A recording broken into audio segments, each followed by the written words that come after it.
সুন্দর জীবনের ভাই ও বোনেরা, আসসালামু আলাইকুম। আপনারা এই সংগঠনটিকে খুব সময় দিচ্ছেন, আপনারা চেষ্টা করছেন এই সংগঠনটি যাতে আরও জোরদার হয়। আমাদের প্রত্যাশা ছিল প্রত্যেকটি গ্রামে আমাদের নিপীড়িত, বঞ্চিত মা বোনরা, ভাইরা যারা আছেন তারা এটার সাথে যুক্ত হয়ে যাতে তারা আর্থিকভাবে স্বাবলম্বী হন, তারা কোথাও এই টাকাটা ব্যবহার করে কিছু যাতে অর্থ উপার্জন করতে পারে। যদিও আমরা এখন খুব কম অর্থ দিচ্ছি, কিন্তু আমাদের প্রচেষ্টায় আমরা আপনাদেরকে আরও বেশি অর্থ পরিমাণ দিব। আমরা কিছু নেগেটিভ দিক দেখতে পাচ্ছি, যেমন যারা অর্থ দিচ্ছেন তাদের অনেকে আবার যোগাযোগ করছেন, এইসব কিছু অসুবিধা আছে। আমি মনে করি এইসব অসুবিধা হবে না, আমরা প্রত্যেককে উদ্বুদ্ধ করতে পারবো। এবং আমরা আরেকটি বড় কথা হচ্ছে সামাজিকভাবে আমরা আপনার পাশে আছি। যেমন ধরেন আজকে আমাদের টিলাগাঁও থেকে আমাদের বোন শেফু বেগম এসছে, আপনারা শুনেছেন তার স্বামী ক্যান্সারে আক্রান্ত হয়ে মারা গেছে, তার শ্বশুর শাশুড়ি ক্যান্সারে আক্রান্ত হয়ে মারা গেছে, তার দুইটা বাচ্চা, একটি ছেলে বিদেশে চলে গেছে, আরেকটি ছেলেকে বিদেশ পাঠাতে চেয়েছিলেন এখানে আদম ব্যাপারী তার টাকা আত্মসাৎ করেছে।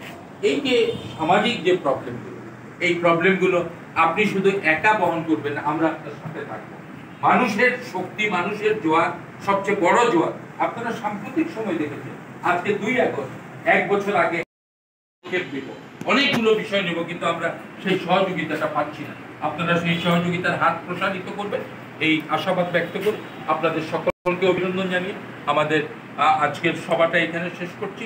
আমাদের পরবর্তী সভা আগামী শনিবার, আগামী মাসের প্রথম শনিবার বিকেল 3টায়। আপনারা কোনো SMS এর জন্য সংবাদের জন্য অপেক্ষা করে নির্দিষ্ট তারিখ আপনারা আসবেন এবং আরো যে সদস্যরা আছেন তাদেরকে উদ্বুদ্ধ করবেন তারা যাতে এখানে রেগুলার আসেন এবং একটা পরিবেশ তৈরি হয়। আমরা দেখতে পাচ্ছি অনেকে আসেন, অনেকে আসেন না, এটা আমাদের জন্য ক্ষতি হচ্ছে, আমাদের অসুবিধা হচ্ছে, কিন্তু তাদেরকে উদ্বুদ্ধ করবেন। আমরা ভাই বোনরা মিলে একটা সুন্দরভাবে আমরা এগিয়ে যাবো, একে অন্যের বিপদে আপদে আমরা থাকবো। আমাদের শেফু বেগমের নিকটাত্মীয় স্বামী, শ্বশুর শাশুড়ি ইন্তেকাল করেছে। এই আগস্ট, জুলাই এবং আগস্ট বিপ্লবে আমাদের অনেক সাথীদেরকে আমরা হারিয়েছি পুলিশের গুলিতে, হাসিনার পুলিশের গুলিতে। অনেক মানুষকে শহীদ করেছে, পঙ্গু করেছে, অনেক মানুষকে তার জীবন বিপন্ন করেছে। তাদের সকলের জন্য আমরা দোয়া করব। আমরা আমাদের দেশনেত্রী খালেদা জিয়ার জন্য দোয়া করব। আমরা আমাদের নেতা তারেক রহমান যাতে সমস্ত বাধা বিপত্তিকে ডিঙ্গিয়ে তিনি আসতে পারেন তার জন্য আমরা দোয়া করব। আপনারা খুব কষ্ট করে এসেছেন, আপনাদের সকলকে ধন্যবাদ। এখন দোয়া হবে। আমরা সুন্দর একটা জীবনকে করার লাগে আমরা প্রতিষ্ঠাতা চেয়ারম্যান জনাব আবেদুল্লাহ সাহেব আজকের এই অনুষ্ঠানে উপস্থিত হয়ে যে আলোচনা বক্তব্য দান করছেন, আমরা তার বক্তব্য লালন করিয়া সামনের দিকে এগিয়ে যেতাম। আল্লাহ আমরা সবাই তৌফিক দান করো। আমরা সুন্দর জীবন পরিকল্পনার বাস্তবায়ন লক্ষ্যে আমরা কাজ করিয়া যেতাম, সবাই সেই মন জীবনে দান করো।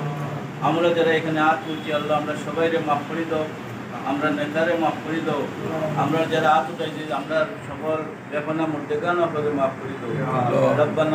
রব্বানা তাকাব্বাল মিন্না ইন্নাকা আনতাস সামিউল আলিম ওয়া তুব আলাইনা। আমার শেফু ভাইনোর যে সামাজিক অসুবিধা আমার নেতার কাছে কইছেন, ইয়া আল্লাহ এই ভদ্র মহিলার দিকে তোমার নেক নজর দাও এবং আমরা তাদের যতটুকু পারি আমরা অবস্থান থাকি তার পাশে আসি। আল্লাহ আপনি কবুল করুক। রব্বানা জুলাই আগস্টের বিপ্লবের যে সমস্ত শহীদগণ এই দেশের লাগে তাজা বুকের রক্ত দিয়ে শহীদ হয়েছেন তারা রোয়ের প্রতি আমরা মাগফিরাত জানাইয়া খালেদা জিয়ার সুস্থ হায়াতে আল্লাহ বরকত দোকা, তারেক জিয়া সাহেব দেশ আঁকা এবং আমরা দলের প্রতিষ্ঠাতা চেয়ারম্যান